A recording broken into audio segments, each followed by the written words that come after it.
Under a starlit sky, deep within a mountain range teeming with lethal traps, an unexpected sound echoes through the woods, the cry of an infant. Expecting a thief or a wild beast, the master of the house, a hulking hunter named Vincent, steps out into the night, axe in hand. Vincent is a man who knows the dangers of the wild better than anyone, and he isn't about to let an intruder escape his territory. But in the stable, he finds no thief.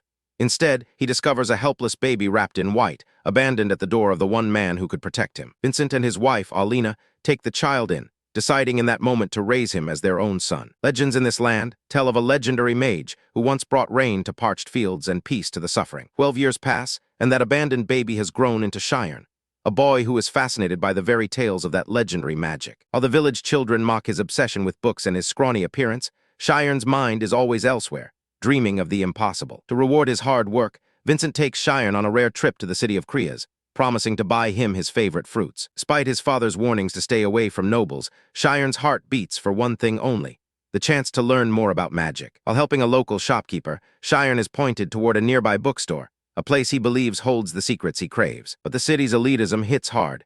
He is kicked out of the shop, told that expensive books aren't meant for peasants like him. A cruel reality sets in when Cheyenne realizes the books his father brought him weren't bought from stores, but salvaged from the trash heaps of the rich. While hiding from city guards, Cheyenne finds himself pressed against a stone wall, overhearing a voice that freezes him in his tracks. He has stumbled upon a class at the Alphea's Magic Academy.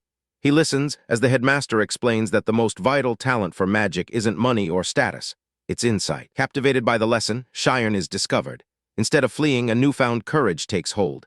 If he doesn't climb this wall now, he'll regret it forever. The boy stands before Headmaster Mit Alpheus, a grade 4 mage, beginning a journey that will challenge the very laws of the world. Determined to learn the secrets of magic, Cheyenne sneaks over the imposing walls of the prestigious Alphea's Magic Academy. His presence is immediately met with hostility from the noble students, who demand the commoner leave their sacred grounds. However, Headmaster Mir Alpheus silences the crowd, intrigued by the young intruder's pure desire to see real magic. With a chuckle, the headmaster decides to show Cheyenne a simple wind spell, turning an ordinary lesson into a spectacular display. But this is no ordinary breeze. A massive updraft lifts Cheyenne and the students high into the sky, weightless and free. For a moment, Cheyenne experiences the exhilarating wonder of magic firsthand, soaring above the academy. The wonder turns to terror as the spell ends, and the group freefalls toward the ground at a dizzying speed. They land as softly as feathers. The headmaster laughs, teaching Cheyenne that magic is the art of making the impossible possible. Headmaster explains that magic is a mental operation exploring the truth of reality, an irrational force that defines the world. To explain how mages perceive this truth, Alpheus calls on Shuamin to demonstrate the spirit zone, a state of extreme mental sensitivity. In the spirit zone, a mage doesn't just see. They sense the entirety of their surroundings, even the exact number of coins in a closed hand. Alpheus challenges Cheyenne to enter the zone by first sensing himself, and then erasing his own existence to become one with the world. Closing his eyes, Cheyenne dives deep into his consciousness, attempting to dismantle his reality piece by piece. When he awakens, Cheyenne claims he simply heard all the sounds. The other students mock him, and Alpheus hides his disappointment. Headmaster notes that true mastery involves synesthesia, smelling sounds and tasting light, something Cheyenne seemingly failed to achieve. But as Cheyenne leaves, his trembling hands tell a different story.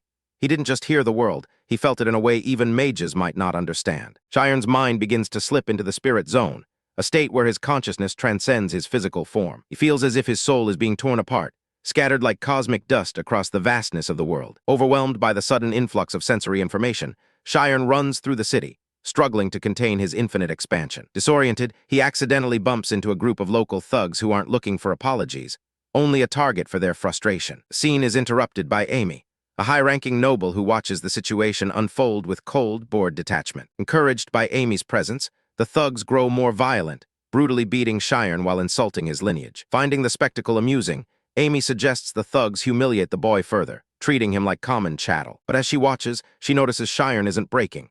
Instead, his eyes begin to glow with a terrifying, lucid intensity. Deep within his subconscious, Cheyenne recalls the magical teachings of Headmaster Alpheus, centering his chaotic energy. The moment of realization hits. In his mind, he isn't just a boy in an alley, he is a vessel for the infinite. A massive shockwave of raw magic erupts from Cheyenne, sending the thugs flying through the air like dolls. Stunned by the display, Amy demands to know where a commoner could have possibly learned to manipulate magic so instinctively. Returning to her estate, Amy is confronted by her father, Karmi Shakora, who notices his daughter is unusually shaken. Driven by the encounter, Amy makes a demand that will change her future. She wants an introduction to the Magic Academy. Deep in the mountains, a storm is brewing. Vincent searches frantically for his son, Cheyenne, who has gone into the woods alone to chop wood. Vincent's mind drifts back to years ago when Cheyenne first disappeared in the city. The boy claimed he was just lost, but Vincent knew there was a secret hidden behind those eyes. Cheyenne has been haunted by a moment of accidental magic he can no longer replicate. Without knowledge or guidance, he's stuck, unable to bridge the gap between instinct and theory. But today, something changes. Cheyenne shuts his eyes and enters the spirit zone, a state of heightened perception that transcends human senses. In this zone, he isn't just looking at the tree, he is part of it. He feels the texture, the roots, and the flow of life within the wood. He finds the weak point. The single perfect strike, the massive tree splits as if struck by lightning. Cheyenne stands breathless, tasting the forbidden fruit of magic once again. Watching from the shadows, Vincent is paralyzed with shock. He recognizes the move, the legendary thunder strike, a feat supposedly impossible for a mere woodsman. 3 years pass. Cheyenne is no longer a child. Every day he has repeated his training, honing his connection to nature until it becomes as natural as breathing. He has become one with the mountains. The sound of moisture moving through roots and the rustle of worms in the soil are melodies he hears with perfect clarity. Upon returning home, Cheyenne finds a luxurious carriage waiting. A guest from a world far removed from his own has arrived. This is Timurin, the assistant butler of the House of Ogent, a high-ranking noble family.